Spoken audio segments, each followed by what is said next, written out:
Hello folks, Happy New Year and welcome in my channel. Today we're going to talk about the full leak specs of the Panasonic Lumix S5 Mark II and the Mark IIX. So let's get straight into it. So it looks like it's going to have basically the same type of image sensor that the S5 had already. So 24.2 megapixels. So nothing changes there. 14 stop of dynamic range with Vlog.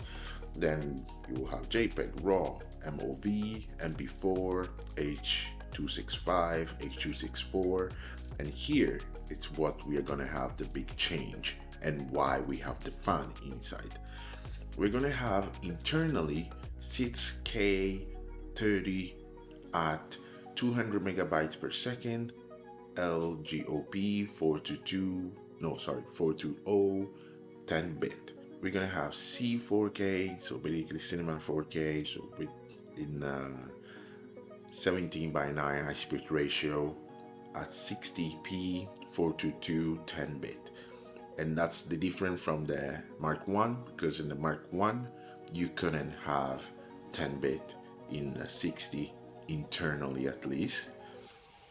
So this is quite a huge jump, but what they don't specify if it's going to be cropped or it's going to be full frame. I hope full frame because that would be even better.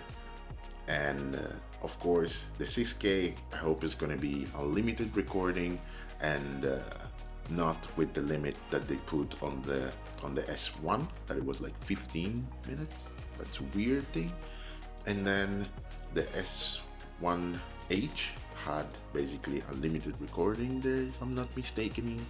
So it's amazing that it came down to the S5. And what is even more amazing is that you can use basically UHS 2 card, but V60 to record this, because this is 20 megabytes per second. 200 megabytes per second. If you have a really good UHS2 V60 card like Luxor had, and you are safe, you are covered, and you don't need to buy the most expensive V90 cards.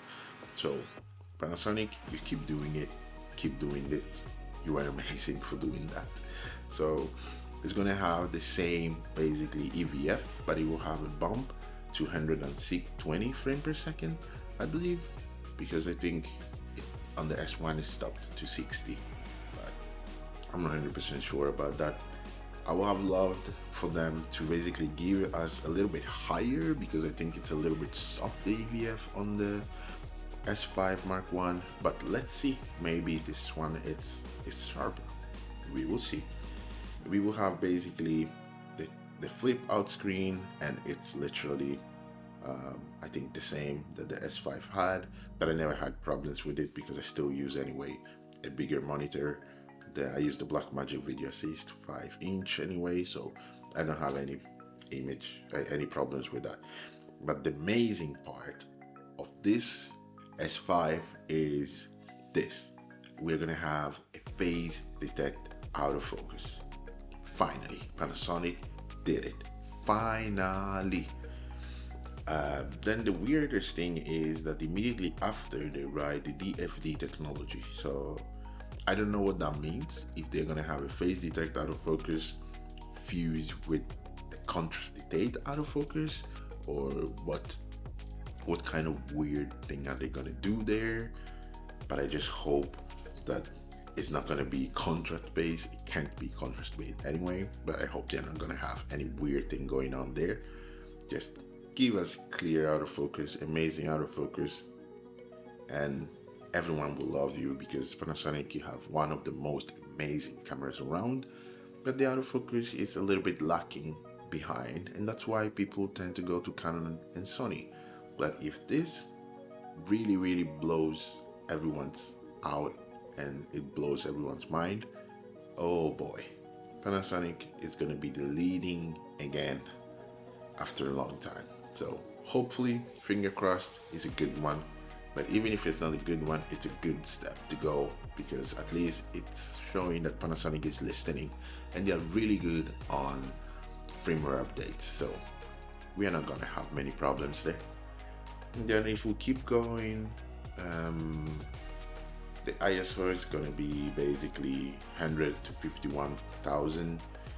Then you can extend it as normally in the Mark 1. Then you will have a dual native ISO exactly as the Mark 1 at the same point as the Mark 1. So in normal you will have you will have the 100 and 640 as best point for dynamic range.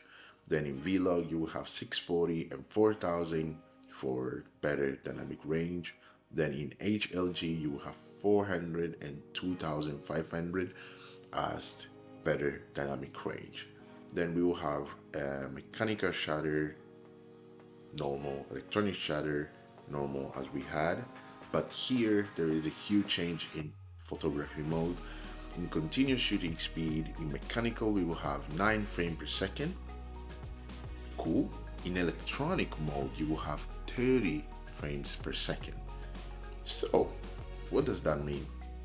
Well, in sports you will have really good and fast shutter this time, and not the slower version that we used to have in the S1.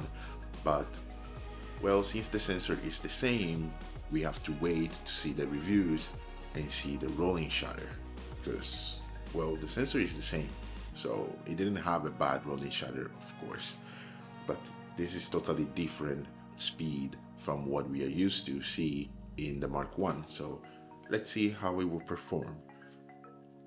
Video functions, it will have everything that the Mark 1 had, so don't even need to talk nothing about there.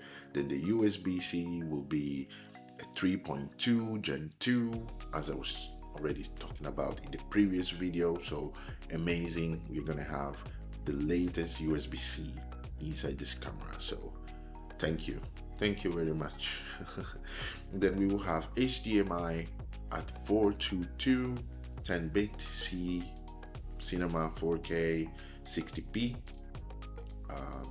Yeah, I don't know what exactly they mean with that. Just give me B-RAW and ProRes RAW and I'm happy. At 6K, I'm happy about that. As in the Mark 1. Then we will have the normal thing. Then we will have double SD cards slots, and I hope that they are both going to be UHS-2 compatible, and not like in the S1 in the Mark 1 where one was UHS-1 and one was UHS-2. Just give us both UHS-2 and we are happy. Well, Wi-Fi, it will be alternating between 2.5 and 2.4 and 5, so that's good. The Bluetooth, you're receiving an update to the latest Bluetooth, so 5.0. We're gonna have the control of the fan inside, so to auto 2, and high or speed normal, slow, off. So that's amazing. We're gonna have the same battery, and the USB-C will have power delivery too. Then battery grip is gonna be the same. The camera is gonna be dust and splash proof, and the weight is gonna be slightly more than the S5 Mark 1. So wow, it's gonna have basically the difference from the Mark 1 is internally 6K up to 30 frames per second, and hopefully the 60p it's not cropped. They don't specify this, but hopefully it's not gonna be cropped. Finger crossed, not cropped, please. So let's go and talk about the S5 Mark II, because we're gonna have a Mark II, but unfortunately we don't have a lot of specs there.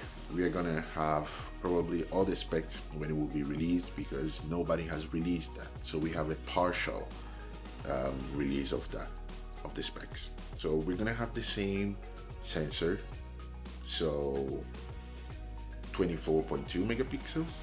It's gonna be the same, so 6K 30 video full size. In this case it says full size, while in the S5 Mark II it didn't say nothing, so I don't know if in the S5 Mark II there's gonna be something different there.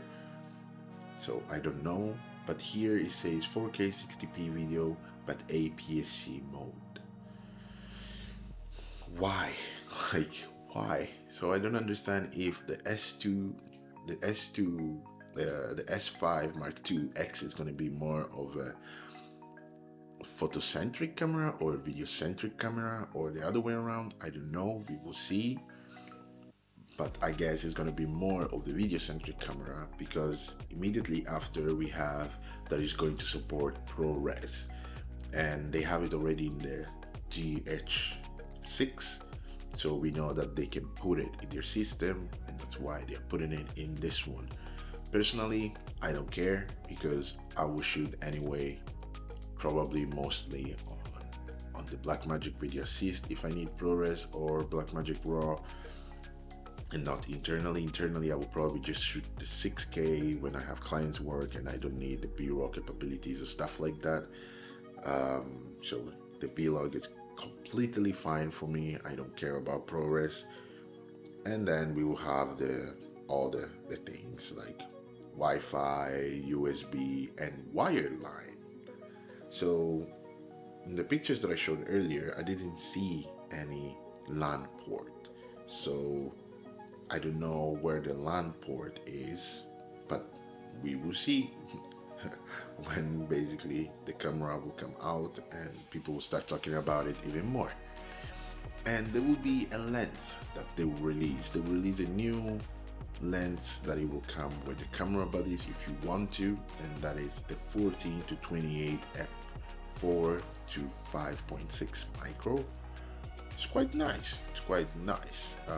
Sigma has already this type of range, that is the 14 to 28 2.8, and then the 28 to 70 2.8. So I guess Sigma soon will release maybe a newer version of their hefty 70 to 200 2.8, because that's a big ass lens. So I hope they will release a smaller version so they complete all that line. But, well, we don't need to talk much about that lens. But, hey, what do you think about this camera? Share in the comment with me. This is a pretty long one because there were a lot of specs to talk about. I hope I was clear enough and that I was helpful enough. So, hope to see you in the next video, and we will see each other after the release of this amazing camera that it will be happening on the 4th of January before CP Plus, and during the press conference, and finally we will get to see the reviews of it, because I'm so pumped. I want to see it, and I'm going to pre-order it for sure to substitute my S5 Mark I. But let's see, they might actually release a firmware update for the S5 Mark I. Never say never. But thank you for sticking here with me, guys. Take good care of yourself, and see you in the next one.